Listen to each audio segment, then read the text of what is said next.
Ibrohim ismining ma'nosini bilasizmi? Keling sizga bu videoda shu ismning haqiqiy ma'nosini aytib beraman. Ha aytgancha, bizni onlayn arab tili kurslarimizga yozilishni istasangiz, kanalga obuna bo'ling va izohlarga plus qoldiring. Bu ism juda qadimiy tarixga ega va bir necha ma'nosi bor. Birinchidan, Ibrohim ismi ibroniycha Abu Roham so'zlaridan yasalgan va xalqlar otasi degan ma'noni ifodalaydi. Bizda ham Ibrohim ismini ko'proq Ibrohim alayhissalomga havas qilingan holatda qo'yiladi.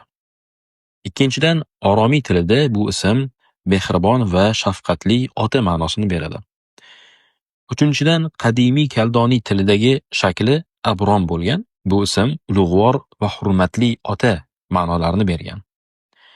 To'rtinchidan, ba'zi kurd manbalariga ko'ra Ibrohim ismi aslida kurdcha kelib chiqishga ega va ikki so'zdan iborat.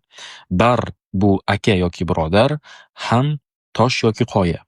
Shunga ko'ra bu ism tosh bilan bog'liq birodar yoki qoyaning ukasi degan ma'nolarni bildiradi. Bu talqin Ibrohim alayhissalomning otasi yoki ammasi haykaltarosh bo'lgani bilan bog'liq bo'lishi mumkin. Sizga bu ismning qaysi ma'nosi ko'proq yoqdi? Bu videoni albatta shu ismli yaqiningizga yuborib qo'ying.